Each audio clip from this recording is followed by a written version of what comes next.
Bonjour à tous. Alors aujourd'hui la petite vidéo, elle va être plutôt sympa parce que c'est une compo que j'aime beaucoup, que je fais pas non plus très souvent parce que je suis plus aérien.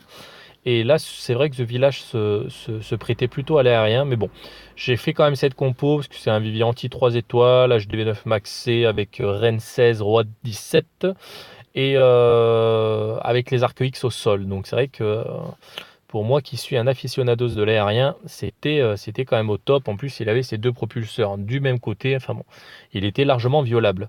Donc, je suis quand même passé en terrestre. Vous allez voir que ça passe quand même foncièrement pas mal. Donc, cette attaque, il faut 4 golems. Donc, un golem dans le CDC, 3 chez vous. J'ai fait 7 sorciers, histoire de déblayer un peu tout ça. 8 sorcières, c'est le minimum syndical, 8 sorcières. Pourquoi? Parce que vous allez séparer l'équipe en deux parties. Il faut que chaque équipe ait deux golems avec 4 sorcières, des petits sorciers, et dans chaque côté, vous allez envoyer d'un côté le roi, de l'autre côté la reine, pour que chacun des golems et un héros pour avancer assez vite, assez rapidement, et tout en protégeant les sorcières, parce que ce sont les sorcières qui sont vraiment très très très très importantes sur ce type d'attaque. Donc voilà, et 4 sauts, pourquoi 4 sauts? Parce que on s'en fout de soigner, on s'en fout de rager, on s'en fout de tout ça. Pourquoi? Parce que ce genre de village avec des murs 8, des murs 9 un peu de partout, si on commence à utiliser du casse-briques, etc. pour faire une grande ouverture, c'est chiant, ça part dans tous les sens, ça meurt, enfin bon, c'est vraiment galère. Donc là, avec 4 sauts, on s'en fiche de healer et on s'en fiche de rager parce que les golems vont prendre le tank, ou si c'est pas les golems, ce seront les squelettes. Donc voilà, vous allez voir que ça suffit de faire 4 sauts. N'en faites pas 3 avec un sort de rage, 3 avec un sort de soin ou toute autre connerie. Ça sert à rien. Pourquoi? Parce qu'en fait, l'avantage de cette attaque, c'est d'avancer rapidement, d'envoyer ces sorcières et tous ces squelettes à deux endroits différents. Donc si vous commencez à faire 3 sauts, vous allez être bloqué et vous allez vous retrouver avec toutes vos troupes paquées au même endroit à partir dans tous les sens. Donc faites bien 4 sauts parce que voilà, il faut vraiment pouvoir ouvrir le village au maximum. Donc l'attaque, elle se décompose en deux parties très simples. C'est bon, là j'envoie un petit sorcier histoire d'aller un peu plus vite sur les bâtiments parce que j'avais pas mal de bâtiments là-bas au nord-est, nord-ouest. Donc deux packs de golems, donc deux golems d'un côté, deux golems de l'autre, deux packs de sorciers vraiment bien écartés et mes sorcières en plein milieu. C'est pour ça que j'avais gardé ces petits bâtiments là au milieu. Je n'avais pas envoyé mes sorciers dessus. Pourquoi? Parce que je veux que mes sorcières et mes squelettes restent centrés. D'accord? J'envoie tout de suite mes deux petits sorts de saut. Donc vous voyez que les sorts de saut, un ici, un là. Pourquoi? Parce que je veux que y ait ces deux golems là et ces deux golems là qui partent chacun de leur côté, avec chacun leur petit groupe de sorcières. Vous voyez, j'en ai envoyé 4 d'un côté, 4 de l'autre, avec mes sorciers qui vont venir un peu voir tout ça. Mais voilà, comme ça, il y a vraiment deux parties bien distinctes qui vont partir chacune d'un côté et de l'autre du village.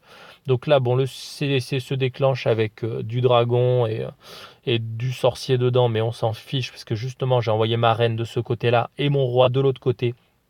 Donc ma reine pour qu'elle puisse s'occuper rapidement du CDC. Donc, vous voyez que j'ai un golem qui prend cher avec le dragon, mais c'est pas grave, le dragon meurt quand même rapidement. La reine est morte, le roi vient se mêler à l'affaire, j'ai tous mes squelettes qui tombent dessus.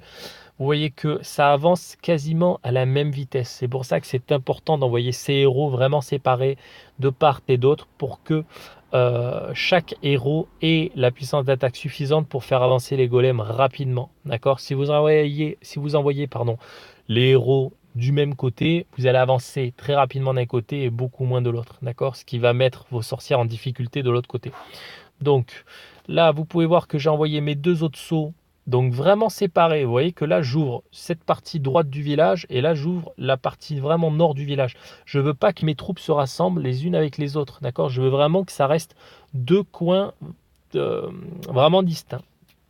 Donc vous voyez que il me reste encore un petit golem en bas, des pop de golem en bas, un golem en haut, des pop de golem en haut. Mon roi qui commence à se faire fixer malheureusement pour lui par les Tesla, donc ça va lui être fatal. S'il n'avait pas été fixé par ça, ça aurait été vraiment topissime. Vous voyez que ma reine redescend, bon, tranquillement, bon, c'est pas bien grave, elle va aller mourir un peu plus tard. Elle va déblayer ces petits bâtiments-là, bon, ça va me servir par la suite. J'ai encore mes golems au nord avec 3 sorcières, un sorcier qui fait le job là-haut. Enfin, vous voyez que je suis encore niveau troupe, il y a encore de quoi s'amuser. Il y a encore un mortier qui pourrait être embêtant, mais il ne l'est pas parce que j'ai ma reine qui va s'en servir. Et vous voyez que j'ai mes 3 sorcières, mon sorcier, mon golem qui sont direction le nord et qui font vraiment le taf.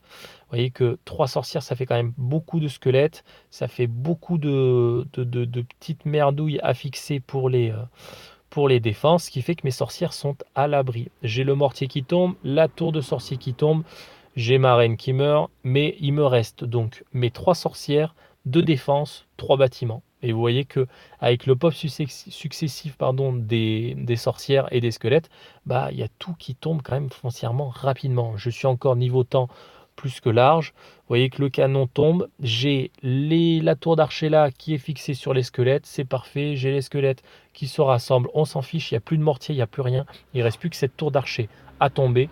Et vous voyez que la tour d'archer tombe assez rapidement, quoi. Donc voilà, bah écoutez, c'est une technique et une composition qui est vraiment bonne en HDV9 pour faire un 3 étoiles sur un village anti-3 sur HDV9 maxé.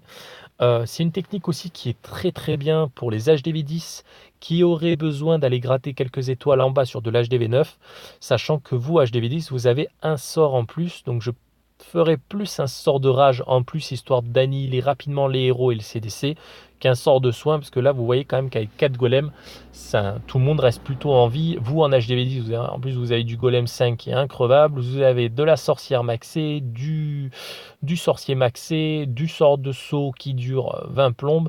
Enfin voilà, il y a de quoi avancer beaucoup plus rapidement, beaucoup plus efficacement et faire du perfect vraiment vraiment facilement.